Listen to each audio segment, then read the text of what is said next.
Yeah, the Rogue Gallery. Thanks for tuning in. You got some brave Dave sarcasm like Bruce Wayne with play dads and don't die hard like that other Bruce name. You sing? You know Joe Diablo too? It sound like Spawn could really be his rider too. Yeah, comic relief with that Deadpool satire. Tune in and you can catch Captain Quagmire. Matt Swagger's gonna tell you what the show's about. The Rogue Gallery's like Autobots, so they rolling out.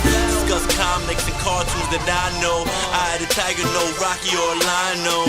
Who's there like the OG Joe? No frats when we talking about the gamma flow. The guy wars between stars with some famous dudes. I'd rather watch Star Wars than entertainment news. So hit us up at the spot and let us know what you think. And make like Zelda and just wait for the link. Yeah. Where you gon' go for exclusive with shows, comics, movies, and webisodes? The Rogue Gallery, the Rogue Gallery, the Rogue Gallery. I'm your captain now. You understand that? I'm your captain. And everybody, welcome to the Rogues Gallery. I am Matt Swagger, your main host with the most bad puns. And, of course, with me is our head of PR, head of HR. God, he gets more head than me. Well, in his titles anyway. Joe Diablo. Nice. And, of course, we have our resident gaming and DC Comics aficionado, as well as our editor-in-chief of the RoguesGallery.com, Playdead77. Damn right. Damn right. And we have our shadow, our terror that quacks in the night, our ninja and a half shell, our producer, Brave Dave. Present. And accounted for? So thank you so much for joining us here today. This is episode 6. This is going to be our Captain America Civil War review show. Civil War. And we're very excited Oh man. Absolutely. We're very excited to, talk about it. We had a great time.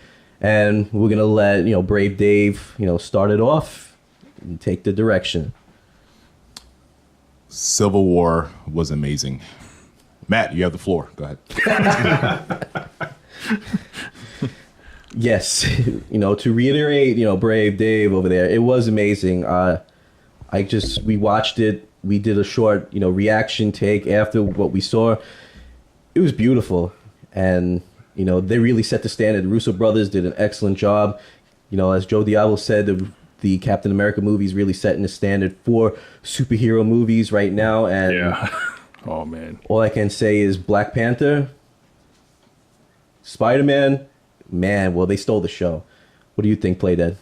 Yeah, I thought it was amazing. Like, honestly, I had no doubt in my mind that movie was going to be awesome. Like, no doubt. The Russo brothers did very well by being Winter Soldier, so I had no doubt they were going to do, even better.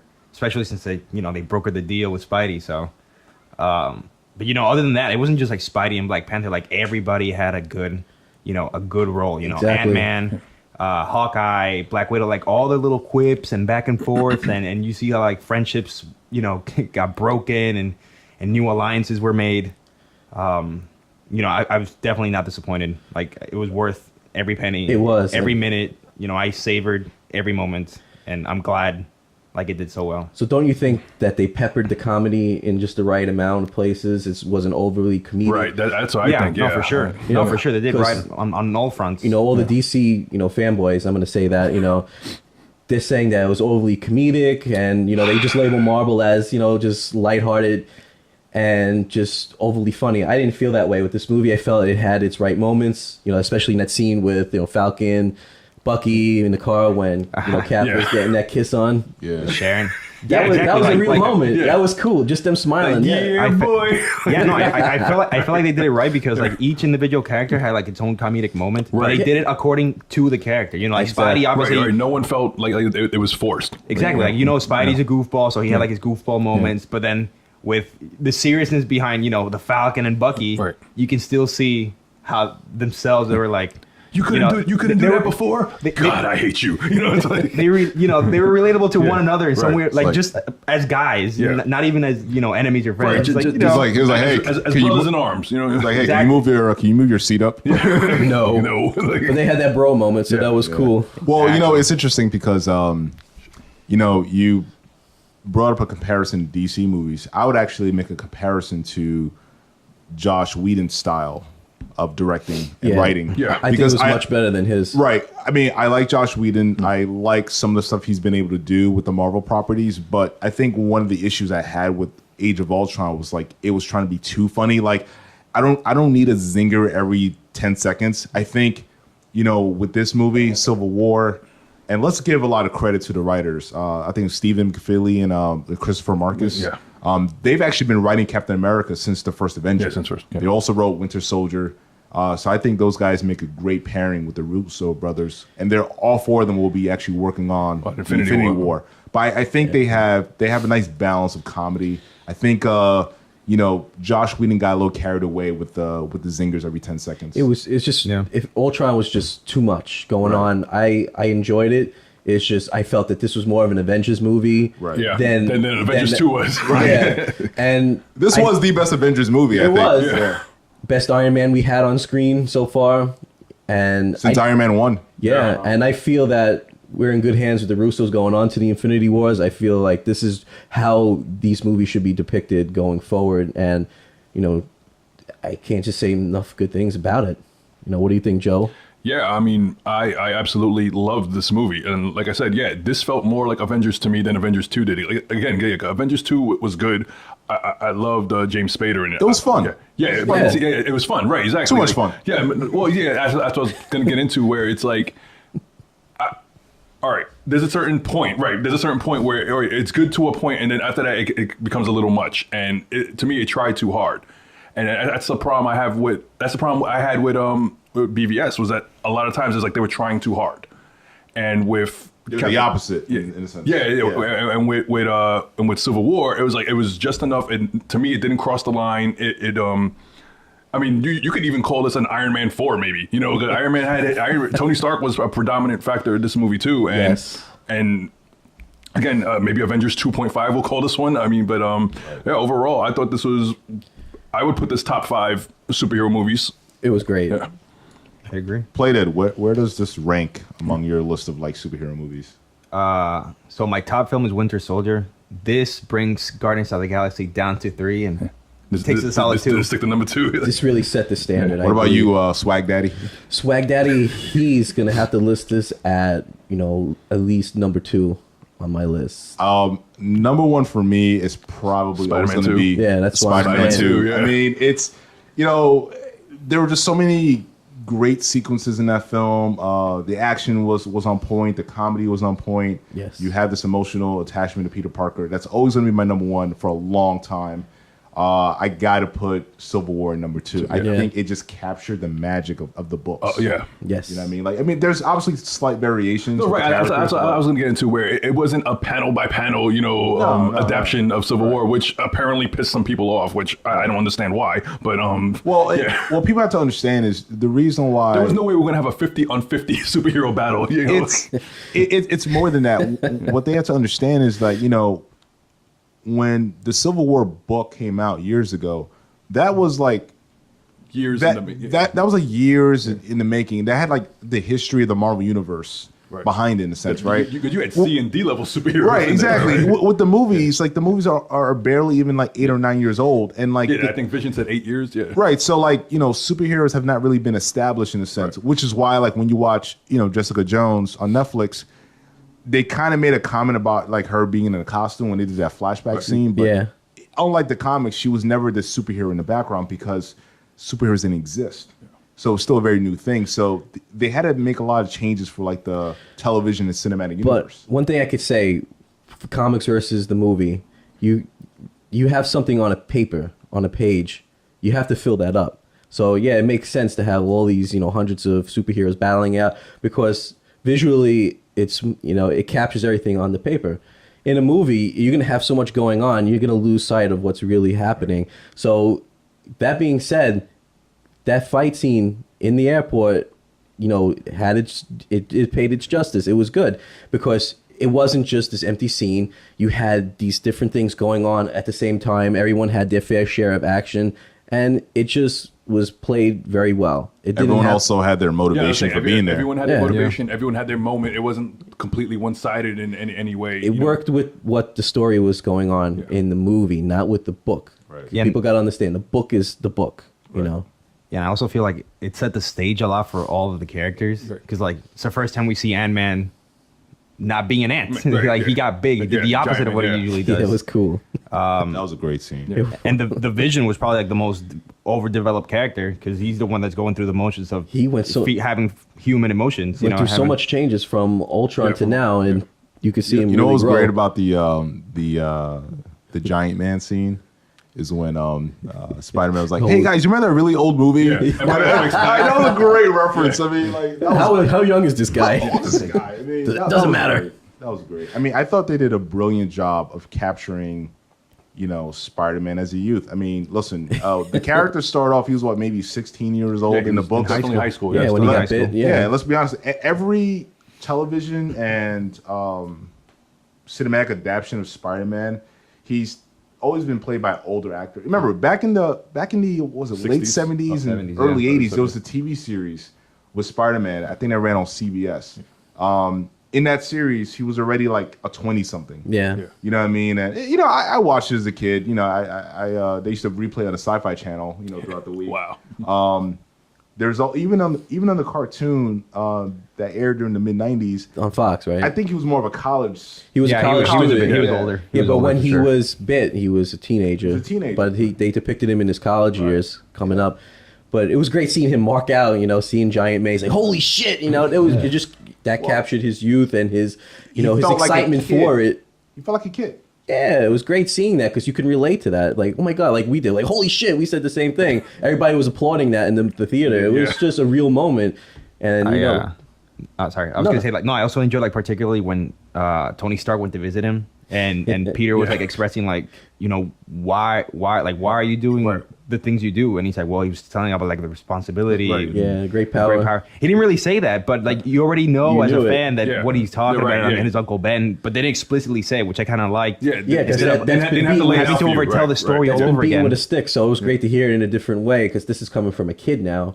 But then at the same time, Tony from his side is like, oh shit, I know exactly what you're talking Yeah. about. God damn, like this is exactly what I'm going through right now. It goes to show that they didn't really express it verbally, but as a 40-something-year-old man conversing with a 16, 17-year-old high schooler, they're processing grief in two different ways. Exactly. And it's leading them to the same point of, we need to take responsibility because if we don't, who will? Right. And that was one of the things I loved about the moment. That and you're a 16-year-old, you walk into your house, your apartment, and one of the world's richest men is hitting on your aunt. Right. Yeah, let's talk about May. Hot ass Aunt May. Damn. I mean, I wonder how that's gonna play towards like the Spider-Man story, right? Like, why would you have like such an young Aunt May? Is it like a more ultimate Spider-Man feel, where she's like more involved in his And life? she's probably gonna have more of a key role, and probably she's gonna age along with him in the movies to come. I can see that, yeah. Yeah, so I'm sure she's gonna have some integral role because in the Ultimate world, she knows that he's Spider-Man. Yep. And I think it's gonna be really interesting to see what Marissa Tomei can bring. Tom Holland. I came in with my reservations. I already said that. He totally proved me wrong, and I think everyone else. And my hat off to you, bro. You did a great job. Thank you so much for doing justice to one of my favorite characters of all time. He did a great job as like this kind of shy, awkward kid. Yeah. Even that's- starstruck, Right, yeah. It's like I'm in the big leagues now. I mean, listen, you know what? It's like if you walk, if you open your door and Steve Jobs is like, Chilling in- sitting here in your house. I think I shit myself. In the Marvel universe, I mean, Tony Stark technically is like a Steve Jobs type of character. Yeah. You know what I mean? So, Which is funny because of the whole Nathan Fillion as Wonder Man in Guardians of the Galaxy 2 thing. That has. All right, just for people who don't know, Nathan Fillion is going to be in Guardians of the Galaxy 2 as Simon Williams, aka Wonder Man. There's going to be an Easter egg of a Wonder Man movie of Simon Williams playing Tony Stark. right. And the poster that they're emulating is the Michael Fassbender Steve Jobs movie. Nice. Yeah.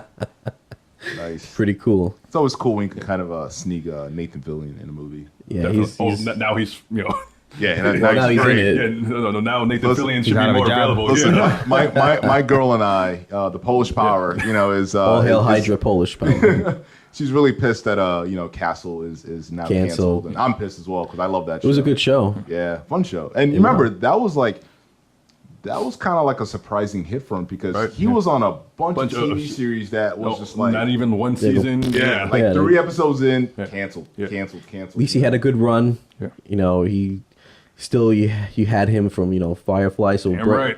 bringing him on ABC, having that long of a run, hey man, great. He was even on Desperate Housewives first season. Yes. Yeah, I used to watch the show. Big fan. I bet you did. I'm still pulling for Hal Jordan, but Exactly, yeah. that's my Dreamcast right there. Look out for the Dreamcast coming soon. Yes. Yeah. All right, guys. So what else? All right, Black Panther. All right, guys, get into it. What? I mean, I want to hear how amazing he was. like just the suit alone, I was extremely Yeah. fucking impressed. It like was- just the way the it suit moved looked. on film, yeah, because Just the the way it just flowed. Everything Because was it's just one thing perfect. when you see some stuff in pictures on the website, but it's another thing when you see it on film and it moves and it looks believable. It doesn't look like it's complete CGI. It looked like it was really him in the suit moving around. Yeah, so It was cool seeing the claws retract and his ability. He was very, determined, so skilled. You didn't, if you don't know Black Panther, you didn't read him in the comics or see him, in the cartoon shows or anything, and you're just seeing this as your first time getting introduced to him, you're gonna be impressed. You're gonna be blown away. Like, who is T'Challa? Dude is awesome. He's a trillionaire. He's a king. He's intelligent, genius, very tech savvy. The country itself is very tech and very, high tech, and not many people know that. And it's very hidden in like that rainforest type deal.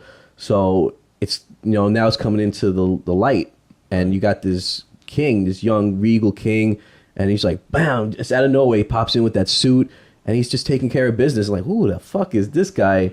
And Yeah, like, seriously. it was incredible to see. I'm so happy that they brought him in, and they did it so fucking well. And it's just like with Spider-Man, it was amazing. He stole the show really. And Boseman, what a great actor. Yeah. He did such a great job. I'm glad that they chose him. I'm glad they're moving forward with a solo movie, and I know he's going to be the future of the Avengers going past Infinity War into Phase 4. Dude, man, my respect. I thought he was great. I'm not just saying that because I'm black and he's black. It's Well, the you truth. just heard it from the white guy. And yes, my favorite tag team of all time was the Harlem Heat. Hell yeah, baby. Booker T, Stevie Ray, Back to the Harlem Hangover. all right. So back to this movie. I thought Chadwick Boseman did a great job. Yes. He previously was in the James Brown. James Brown movie. Jackie No, Robinson. he He was also Jackie played Jackie Robinson. Robinson, He was Jackie Robinson, in all right. 52. 42. No, 42. Whatever. Get my numbers right. You should know this. Why should I know this? Because I'm black? Is that what you're Yes. saying? I didn't say It's that. awesome. All right. Affirmative action. All right, play dead is actually correct. No, I mean, I thought it was a great depiction. And, one thing I loved about it, it was like, man, this is kind of like the way I've always kind of wanted Batman to move on screen. Like, Yeah. Batman's supposed to be able to move like a cat. Remember, he's not invincible like Superman. So he can't be like, standing right in front of these bullets and shit. Well, they But- kind of cover that in BvS in that scene where he's up on the fucking ceiling. Yeah, he definitely did a lot better. Yeah, so time No, around. Yeah. that, I will say that. That was Yeah, one of the best yeah. suits cinematically by far. BvS And- was a definite step up over the Right. Nolan trilogy Batman. Right. that being A lot said, quicker. this movie still blew that away. It's killing at the box office. Right. Let's say it's a Oh, week yeah. from opening. This is a week later that we're doing this. Totally destroying BvS. That's It's by the end of this weekend, it's gonna cross 800 million. Yes. It might even make 900 million dollars worldwide Worldwide, by right, Monday. so that goes to tell Which is you crazy. how good this movie was. And it's not just we're not Marvel fanboys. We're comic book fans in general, and we're just happy to see something that we love, something that was done very well, do so well and be successful. Right. No, I I mean, agree. They did right. I mean, honestly, that movie did no wrong whatsoever. Not at all. Yeah, I mean, one thing I think we should just mention, props and respect to Marvel is that they've made Ant-Man and Black Panther cool. Yeah. Like 10 years ago, who would have thought this was possible? Yeah. I would not have been able to see an Ant-Man movie 10 years ago being as successful as this one was. Right. But same thing. I don't think they could have done the Black Panther suit on film, the way 10 years ago, the way Right. as good as this one looked. Right.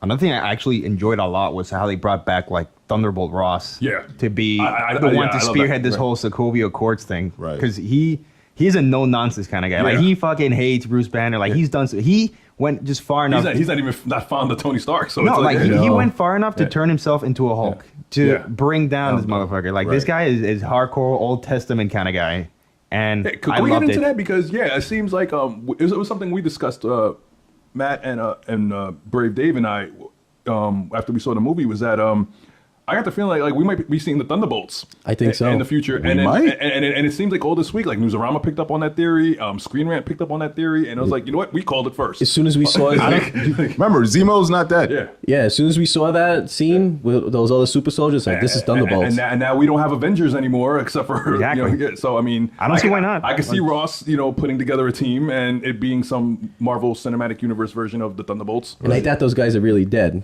Like, listen, some of my favorite comic books is definitely like about the Hulk. Yeah. Like, full stop. I loved the whole mystery behind who the hell was the Red Hulk. Right. Like, that was the whole mystery was for a cool. long time until the reveal. Yeah. Well, And I was really surprised, to be honest. I'm like, wow. I would have never saw that. Right? Exactly. It would be probably because of the fucking mustache No, disappeared every time he well, turned into the Red Hulk. and that his hair turned black. That, and they played on the whole thing of becoming what you hate. Exactly. And that was something. Oh yeah, if you can't beat him, join him. You know what I'm saying?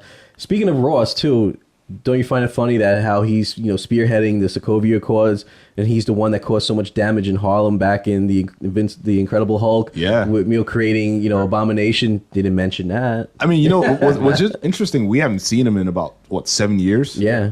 I mean, that's crazy. I mean, the last scene that we saw him in was when Tony Stark walked in the bar Right. Yeah. and talked about, we're going to put a team together. And we haven't seen him since. So it was like, holy shit, he's back. So wait, are the rights back with Marvel again, or is it still like a Universal thing? I heard the rights are kind of still tied up a bit. Okay. I I mean, I would love to doing another like Incredible Hulk movie. That would be I mean, great. but like I want more involvement. I mean, we've seen the Hulk over and over again. Right. Like that's You just need more Banner and I need more Ross, to be Well, honest. that- Screen Rant, I think, reported yesterday that from what they've heard now that Thor Ragnarok might actually have some sequences from Planet Hulk. whoa. Why not? Because apparently, this is like general knowledge now that apparently Thor Ragnarok is more like a Thor and Hulk like buddy comedy.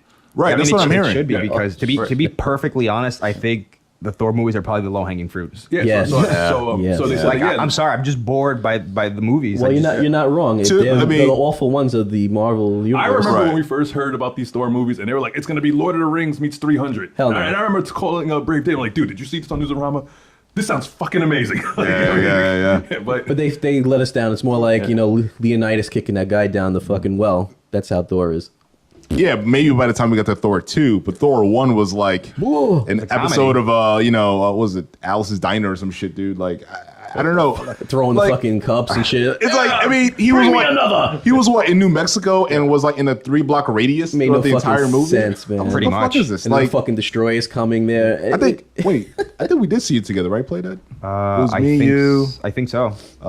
Diablo might have been there, but I was disappointed with that fucking. I was like, what the fuck is going Yeah, on it was here? fucked. It was bad. It was I mean, fucked. and that whole scene, that sequence where like he's fighting just that black dude who's built like Michael Clark Duncan, and there's like no explanation. Like it was a weird movie. Actually, one of the guys responsible for writing that movie is the one that just wrote this past week's episode of The Flash with Kevin Smith. Okay. So clearly his writing improved over the years. Great episode, by the way, to all the haters out there. Runaway Great episode. dinosaur. It was really good. Really good episode. Yeah. That's all we're gonna say about that. Back to Thor 1 sucking. Thor 2 made some major It was a improvements. step up. Yeah, I'll give it that. But The great Christopher Eccleston was the villain. That's what I Right. loved about it. Like, I know, and they it could is use set the him bar. so they could Yeah, use they him did, just yeah. so much They better could've than done that. so much more with him, Because yeah. he's so talented, and you have a guy with that capacity, much like Tennant, and you're gonna just limit him to just certain things. I think this is a great segue to talk about, there's been a big thing about Marvel villains over the years. People are like, you know what? The villains have been that great. They're pretty interchangeable. Like, you could take, was it Ronan the Destroyer in Guardians of the Galaxy, exchange Yeah, him yeah. with Malekith in Thor 2, and there'll be no difference. It'd be the same Exactly. thing. It'd be the exact same Same thing. kind of face. Right. Until Yeah, we like- got Kilgrave. Right. I mean, Yeah, I mean, between Kilgrave, Zemo, I would put Zemo. Zemo's next. badass, yeah. Well, that's what I wanted to get into. I mean, I thought the direction that they took with Zemo was great. Like, he wasn't the villain that was like, petting a cat. Yeah. This was a guy who was twirling his motivated. mustache. Yeah. Exactly. Dude, he was so calculated and with his plan. Right, It was just it, goes was to show- seamless. It goes to show that you don't need superpowers to hang with these guys No, who could right. move mountains. You and, just yeah. need time and patience, Right. and you could do so many things. It's almost kind of like with Batman in the Justice League, where that whole storyline where Batman came up with a way to take down each member of the league in case Oh, hell yeah. in case they went rogue. One of my which is favorites. something I want to talk about because Vision brought it up in the movie where there was almost like a Batman equation going on where he's like, our strength invites challenge. And maybe it's, the world sees us as, enforcing our will on other people. And that's why all these other threats are rising up. Right. And that's the same thing that people have been saying for years about Batman. Like, did Batman create the rogues or did the rogues create Batman? Right. True. It's like Schrodinger's cat. Exactly, yeah. You know what I found to be the most interesting about Civil War is how similar it was to the recent Batman vs. Superman film. Oh, God, I mean, yeah. if you think about it, Luthor and Zemo had the same Yeah. plan to pit heroes against each other, right? The exact same plan. The only difference was the execution. Like, we understood why Zemo was doing what he was doing. was doing what he was doing. I just had no idea what motivated Lex. And truth be told, Zemo wasn't completely wrong. No, he wasn't. No, he wasn't. This is a guy that was devastated with loss, and he lost his entire family in one day, and had to look for days to find him in rubble, seeing his dad still holding on to his like wife you said, and child. And then the Avengers went home. It's like, And they went it's home like, and lived their life, and do whatever they gotta do. Life And went on for them, but for him, it stopped there. And it's like, damn, exactly. Someone give this guy a hug, because it's like this guy lost everything, and yet Tony Stark's living it up in the mansion, and Steve Rogers is going into countries uninvited. And I was having this conversation with Diablo the other day, but one thing I told him was like, when you're writing a story, I don't care if it's a novel, a comic book, or a screenplay, when you establish a villain, it's actually a lot easier than what people make it out to be. Like, all you need is to understand what is motivating this character. like, what does he want, and how is he going to go about doing it? Yeah, that's it. Yeah. It's simple. Like, a villain is actually a lot simpler than people think it is. A lot of times, we get these villains with these complex, storylines that just don't make no sense. Again, that's what we just experienced with Lex Luthor. Like, I like first of all, that was actually Alexander Luthor in the film, apparently. Yeah. But we just never got a good understanding of what motivated him to go against Batman and Superman. Like, what was the cause? And I think that's the interesting part. Like, let's see that journey. Yeah, if they could do maybe a prequel movie with him, seeing what happened before. I doubt that. I know, this is just us talking and wondering what was his motivation? Why did he, become such a twisted individual? Because they didn't show what happened to him other than him speaking about his dad. Yeah, his dad, was like, they didn't really explicitly say physically abusive, but they did say like he was mentally abused. Yeah, so going on that alone, it's not enough to show us as a fan base and as moviegoers and watchers what put him down this path to try to bring down this godlike figure. That's what I was gonna say. I mean, like, I can see what they were going for, but it's the thing of they didn't clearly explain that. Yeah, exactly. There's this dude who can knock over buildings with a flick of his finger, and we need to do something about that, because what if this guy goes nuts? Which we saw that as Batman's motivation, but it was almost like they were trying to tack that onto Lex as well, and that Lex was like doing this for the good of all humanity. But it was just, again, just the way he went. It was the execution, the way he went about it. Can I tell you what the problem was? The problem with it was their approach, right? The writers went in there knowing that as the audience, that Lex Luthor's the bad guy. So they anticipated the audience having all these preconceived thoughts on the character. They didn't approach the script as if you knew nothing about these characters. Yeah, and that's how they wrote it. And that's where they went wrong, because there's many people that don't follow the comics that just want to see, a Batman and Superman movie because this is the thing right now, and people have to be on the fucking hype train and be a fucking sheep and do everything else everyone else does, not because they like it, just because it's what's trending, it's what's hot. Right. So that's the wrong thing to do.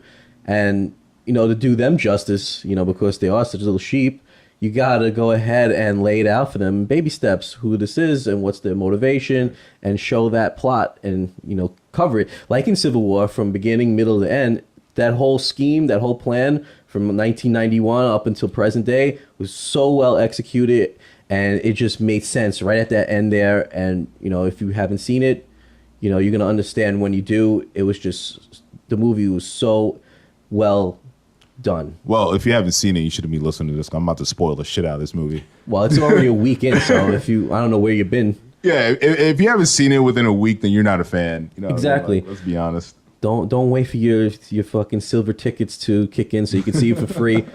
Go and see it. Spend money on it. Trust me, it's worth it. It's really good. Get some reclining seats. I'm glad that the Marvel films have been maturing over the years. Yes, and I like the fact that at this point, the Russos have been kind of tacked on with the responsibility of kind of spearheading the Marvel Cinematic Universe. That was a responsibility that was previously owned by Joss Whedon, by Whedon, but I think it's in much better hands of the Russo brothers. I think they just bring they bring in that thing, that X factor. It's that just you really real. need to. They're really good on building tension.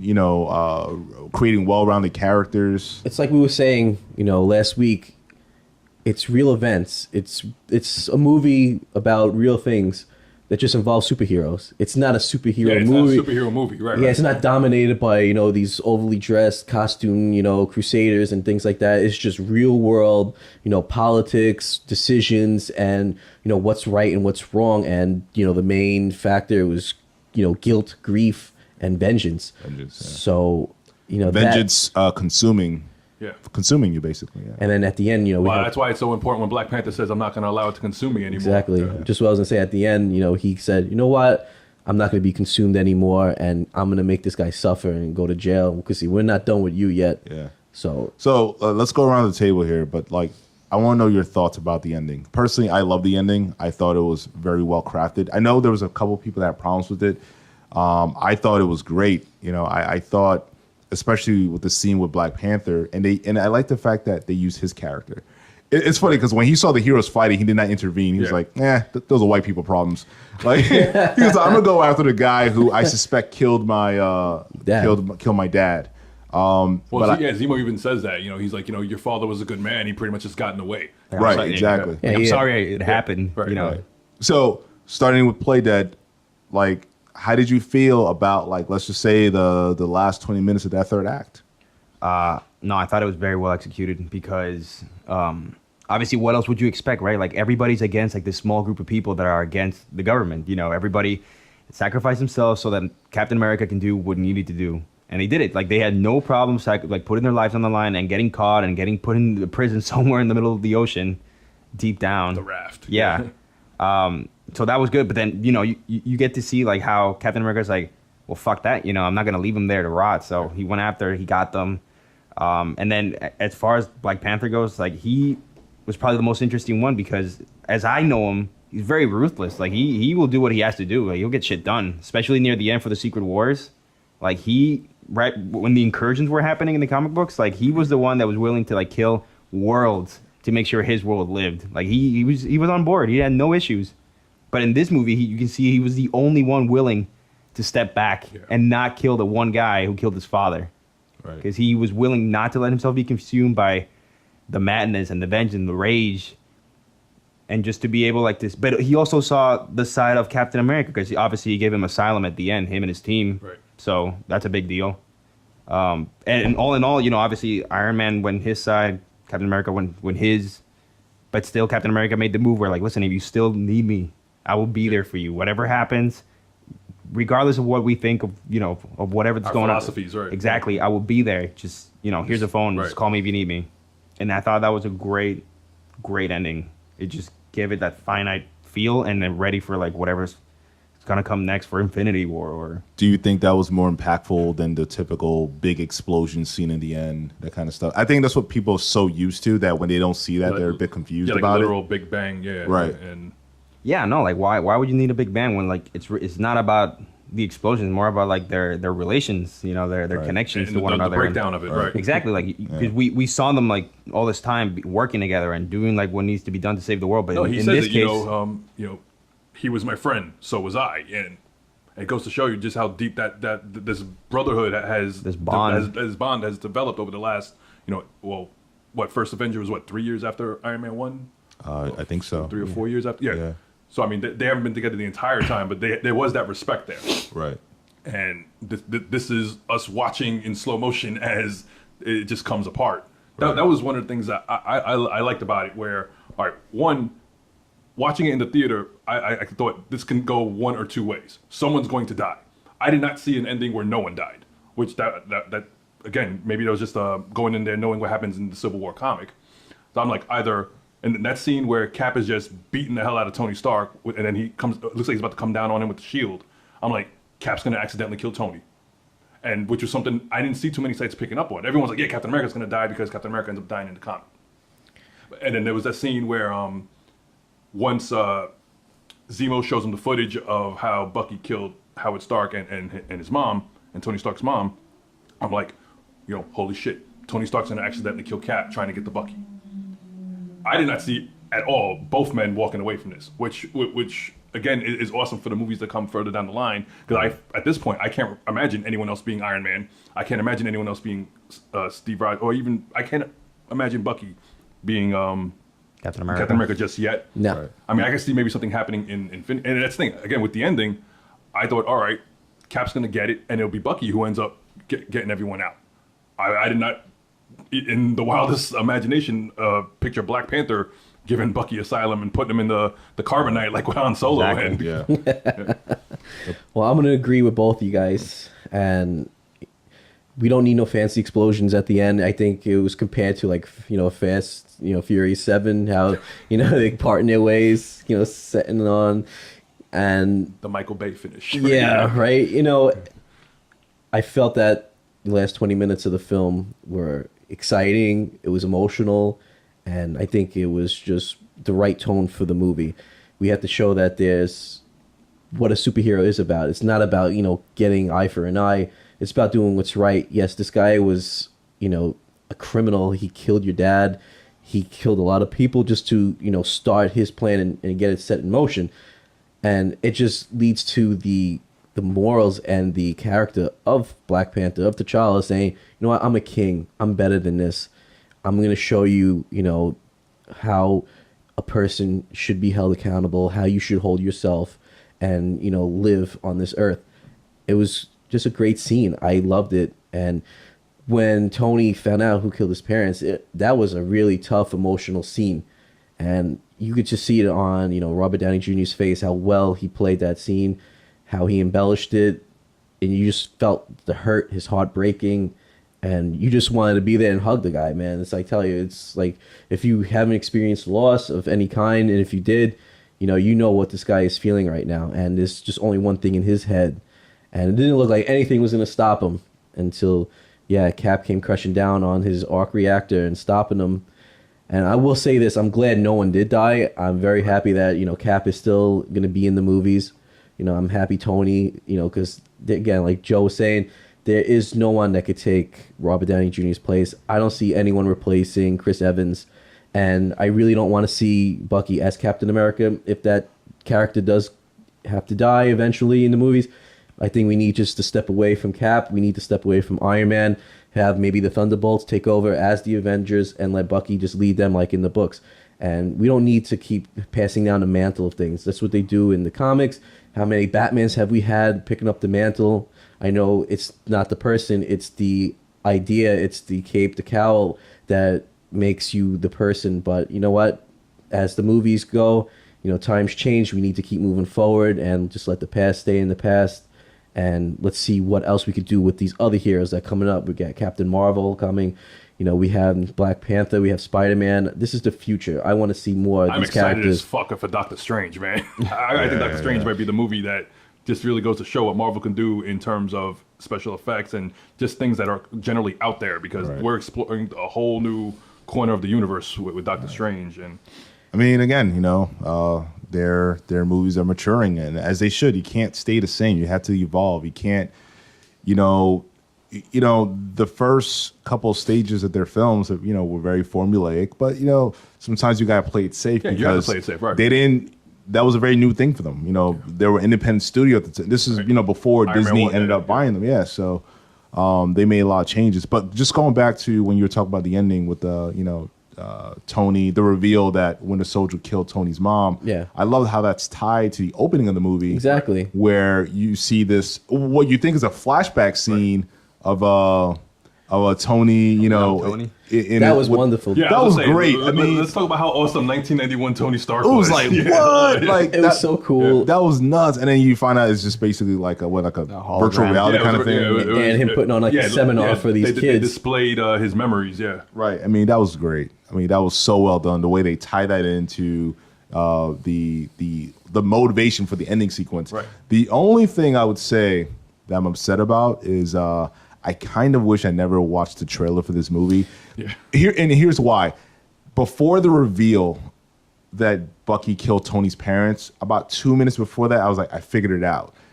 Because in the trailer, you see, Cap and Winter Soldier tag teaming against Iron Man. Yeah. So I'm like, wait, where's that scene? Yeah, what happened that led to that? So Exactly. I was like, oh, they're gonna make the people in the car Tony's parents. I mean, the way they executed that was brilliant. But I kind of wish I never saw a preview for that movie. well, you can't fault the movie for that.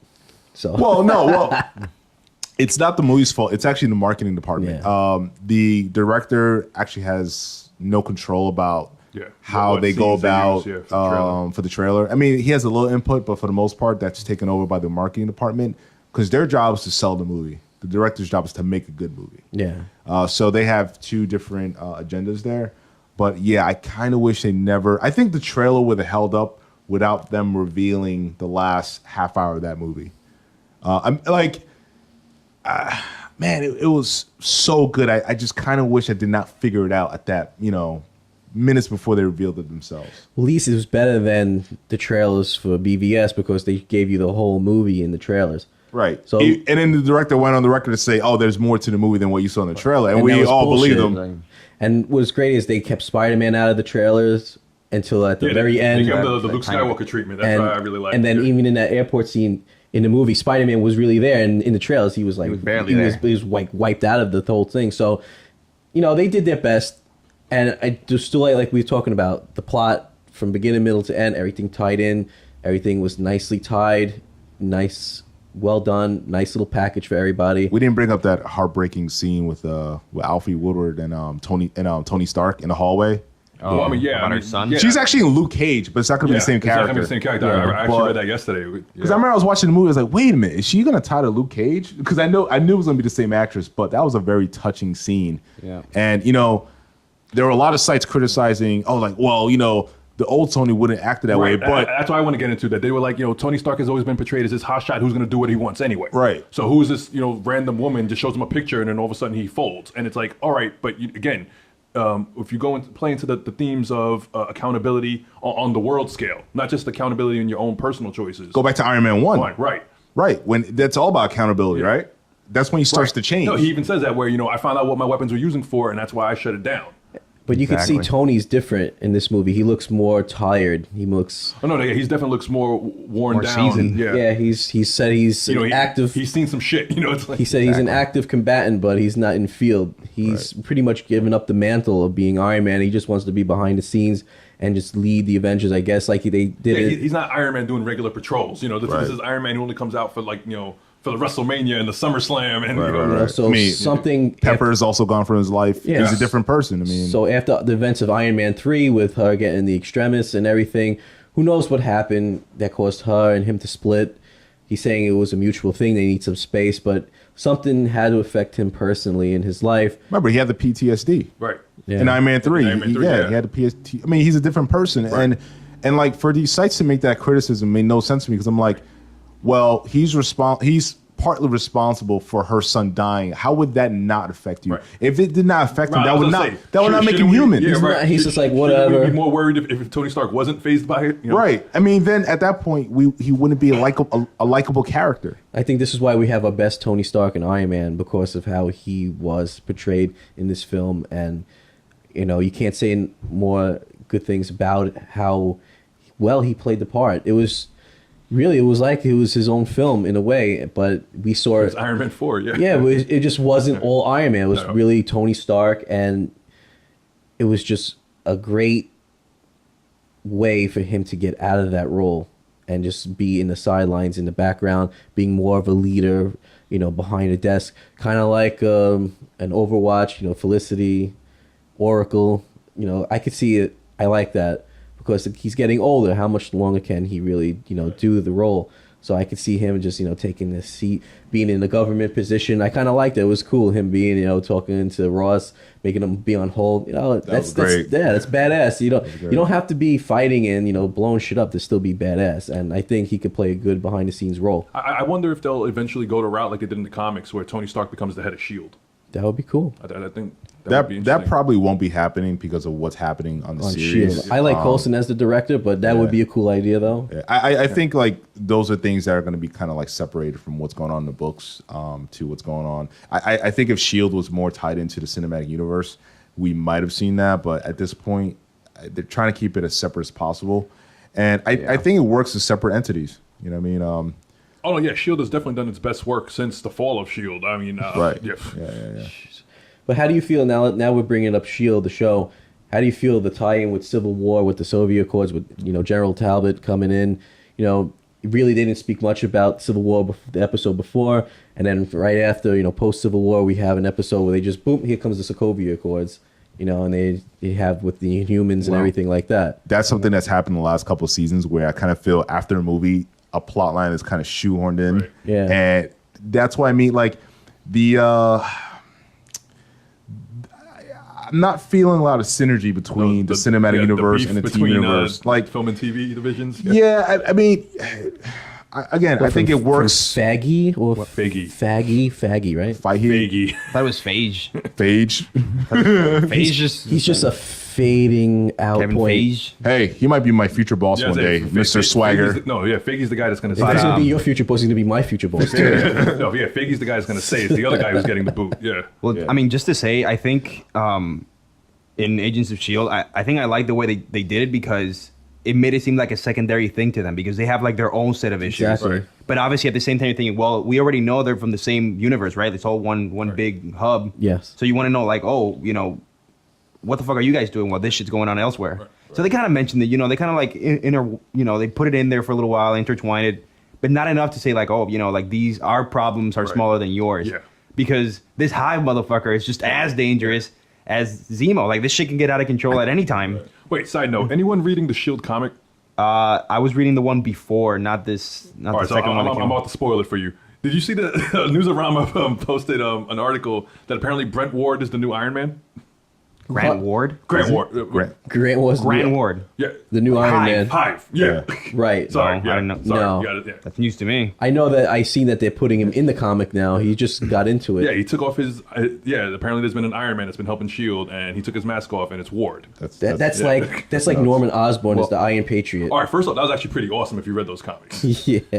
Oh, like Norman Osborn's Thunderbolts were actually pretty awesome. Well, that's why they can't do. That's why they can't do the whole Tony Stark as the head of Shield because after the collapse, That's like right. Norman Osborn, Right. president of the U.S., whatever, Yeah. becomes Iron Patriot and starts Hammer. Yeah. And then he starts his own like Dark Avengers. That's a little. I mean, that's not even in the books. Maybe it is. I don't know, but it's a little much to kind of throw it in there now. Yeah, that's the thing. Like now that the Avengers, the cinematic Avengers are pretty much, this is a pretty much Avengers disassembled also. Like I think in the field right now, 'cause even Widow's on the run now. So I think in the field we only have Stark and War Machine if they figure out, get them through rehab. So I'm pretty sure I can see, Ross going to whoever the president is in the Marvel universe. I think they showed him in Winter Soldier, didn't they? The president is the guy that is I forgot the actor's name, Yeah, I but forget the actor's name, but yeah. he's the guy that's on Agents of He's Shield. in Shield, right. yeah, same dude. So I wouldn't be surprised if you have Ross, is spearheading the Thunderbolts going into Infinity War. I think his name's like William Sadler, like the actor's name, something like that. Maybe. I mean, I could see the event. I could even see Infinity War being something to the degree of the Thunderbolts are hunting down the Avengers across the world, and that's when Thanos decides to strike. Oh, before I forget, I just love this scene in Civil War when what's his name? Scott Lang's like, Hank Pym always told me you can't trust a Stark. He was like, who are you?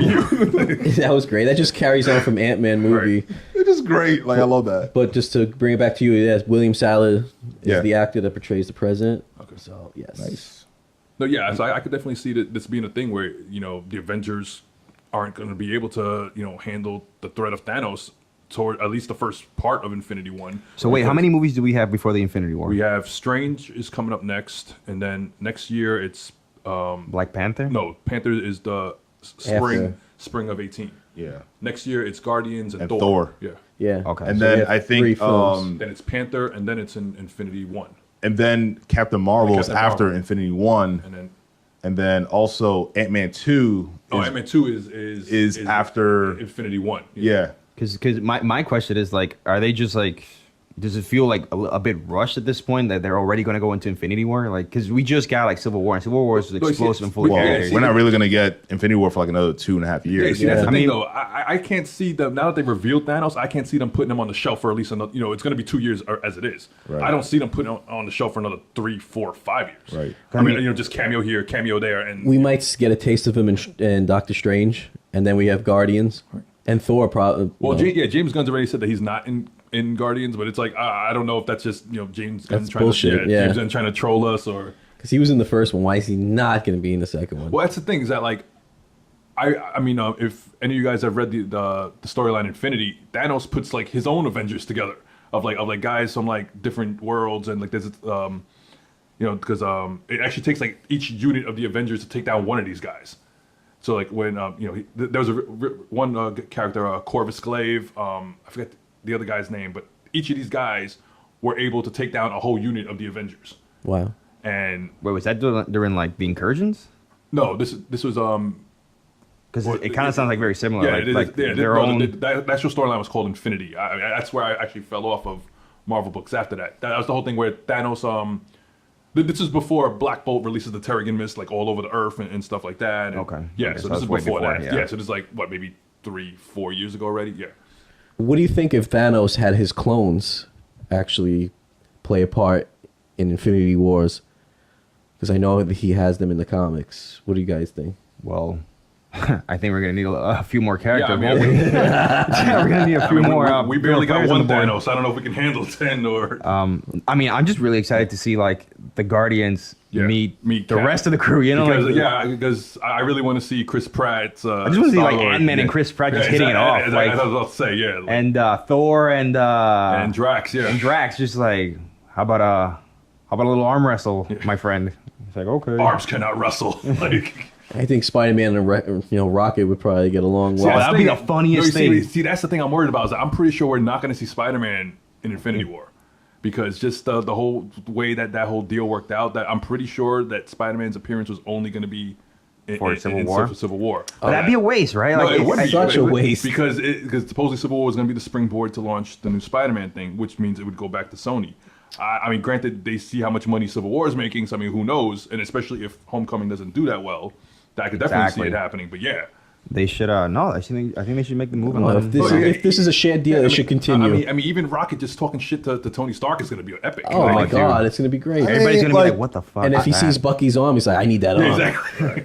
No, that's already a meme. I actually saw that on Yeah. Facebook last night. Yeah. Well, here's the thing. I mean, if Spider-Man is in Infinity War, that'd be cool. If he's not, I mean, there's gonna be so much other cool characters Yeah, involved. sure. Like, I mean, yeah, they've already said it's going to be like 50 to 60 characters in right. Infinity War. Which is like, I don't think we're really gonna miss him just because, like, that means like if you have all those characters, everyone's gonna have probably about less 3 screen- minutes yeah, of dialogue. screen time, yeah. You know what I mean? So it's not gonna be the end of the world. You know, I'm just happy that we're able to get Spider-Man in an actual Marvel production. Yes. It was awesome. It was amazing. He had some steals. He had some awesome sequences in that film. And if we got to move on, we'll move on. Right. It is what it is. We'll move on with Hot May. Yeah. You know, Just thank you for giving us this Spider-Man. Thank you for giving us at least this, like. No, I'm glad he's young too. 'Cause I mean, No, believe it or yeah, not, franchise it, I yeah. started comic books with Ultimate Spider-Man. Like that was my Oh, really? Okay. like my real beginning was Ultimate Spider-Man. shit, damn. No, I had the misfortune of starting Spider-Man during the Clone Saga. So, Oh man, that was like the yeah, worst. exactly. Oh. I mean, in the moment it seemed cool because those are the ones that Wizard was always writing about, and Because I had a lot of stuff like on and off. I even had like Archie comics, and then whatever. Like one day I'm like, fuck it, I'm gonna go walk into my local comic book store and just buy something, and that's it. I just bought a random issue from Ultimate Spider-Man. That was the beginning of a long, long. Bendis and Bagley did some great road. work on that series. Yeah. Dude, how about in Exactly, the animated series Spider-Man when they were in that game with the Beyonder and Madam Web, Yeah. when they had all the different Spideys? That was cool. You had Armor even, Spidey. even the cool. recent Spider-Verse cartoon on the Spider-Man series that's on Disney XD was Yeah. actually pretty well Web done. Warriors. The Ultimate Spider-Man. Yeah. Yeah. What you guys think about? Remember, there was another Spider-Man cartoon in between. Was it Peter Parker Spider-Man, something like that? Or What, the MTV What, the one? spec- Or? no, not the MTV. The MTV one was garbage. That was like the 3D one. Horrible. Oh, Shaded, you're yeah. talking about Spectacular Spider-Man? Yeah, I think it was Spectacular Spider-Man. Oh, dude, that was so good. that was a good one. That was was so they fucking used the good. designs from what's his name? think is it Sean Galloway? Sean Galloway, right. Yeah. That was his That's design. not the one where he went to an alternate Earth, right? And he had like the No. No. That's Spider-Man Unlimited. Yeah, that was Yeah. post the animated That's series right. from the 90s. Yeah, I know. I lasted all of completely 13 forgot about that episodes. one. Yeah, that one was pretty terrible. It was. It was pretty terrible. with yeah. the nano suit. That one didn't work for me. No. No, but I think you're talking about Spectacular Spider-Man. Yeah. Dude, it was so good. Yeah, that was on like WB or Yeah, like something. another morning show, one, so yeah. Saturday mornings. No, it was good because they even they brought in Eddie Brock as a young dude, and Right. and he became Venom, and it actually told the story really well. Yeah. And they also used the Sean Galloway designs for the new TMNT cartoon Yeah. series on Nickelodeon. Really good artist, fantastic. Yeah, Galloway's awesome. Yeah. Man, we can never have nice things, right? They took away Young Justice. They took away Justice League Unlimited. I got into Young Justice really late. I did too. And God damn. It's actually really good. It is good. No, friend of the podcast, Jim Bagel, actually spoiled it for me the entire series the other day. And just, we were randomly texting because she has a cosplay being planned out, and apparently the character is on Young Justice, but I'm used to the character being this obscure level, C-level Justice League villain. And she's like, no, in Young Justice he did this, and I'm like, wait a minute, I've only watched the first 2 episodes of Young Justice. You be quiet. So wait, Thank you, Kim.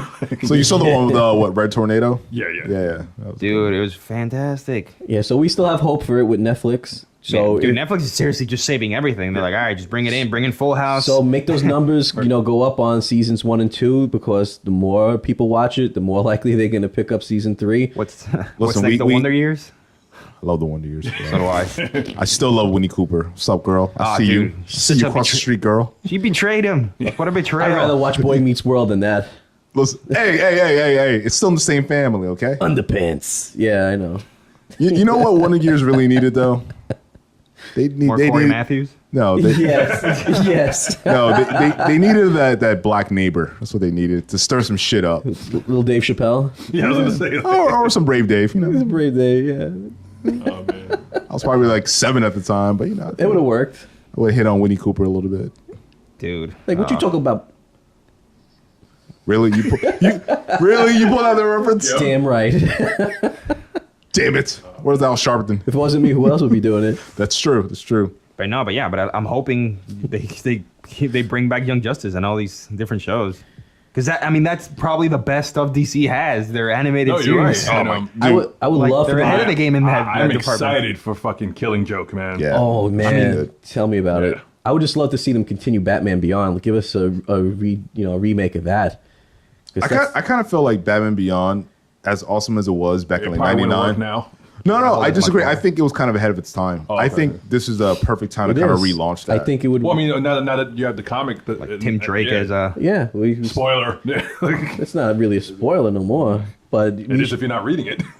oh well, that's too fucking bad. They're not reading it. They're probably not watching this either. So fuck that. Yeah, I would love to see that Tim Drake. See how Terry McGinnis got erased from the role. How this new take, and yes, it's gonna work now because we're in that modern time. I think they could do a really great job with it. I'm not big on McGinnis being erased. I kind of felt like I grew an attachment to that character. I don't know. I just think that kind of sucks. It's just all right, he's gone. Yeah. Well, But that's the world of comics, that's right? it. So who's to say Tim Drake is not good?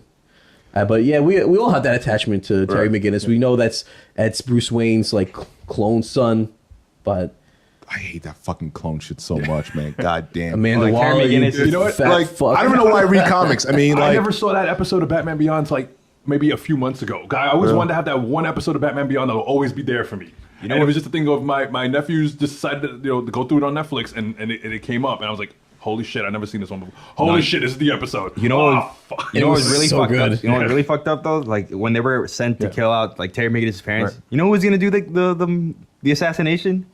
Guess. You'll never guess it. It was the Phantasm from Mask of the Phantasm. really? Yeah. Oh my god. She was gonna do the murdering, and I'm like, what the fuck? Why would they just like put this character for like a second? Vesper Lynn, I think her character. No, she was Barbara Boban, something like that. Back to the old days where the first letter of the first name would match the first letter of the last Andrea name. Boban.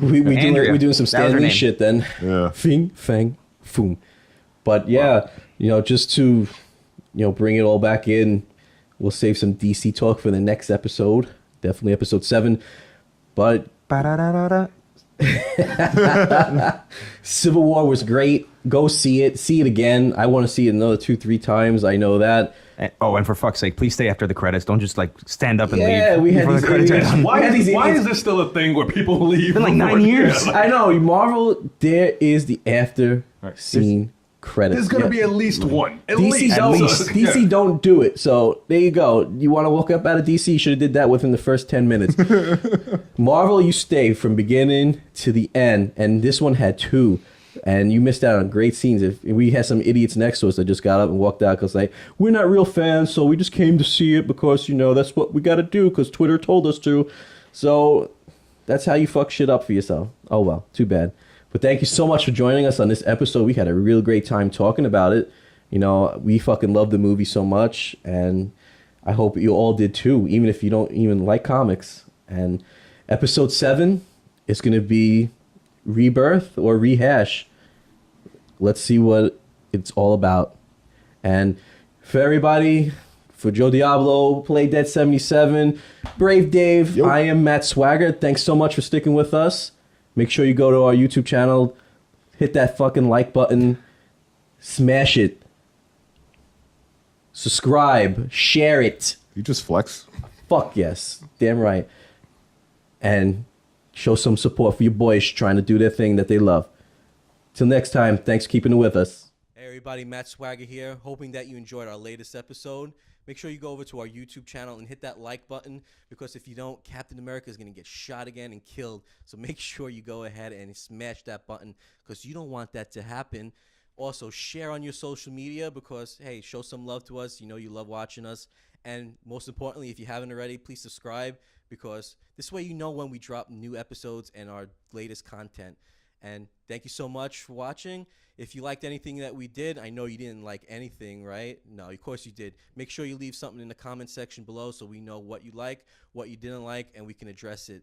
All right? Thanks so much for being with us. Matt Swagger signing out. For the link, shit, where you go for exclusive for shows, comics, movies, and webisodes. The Road Gallery, the Road Gallery.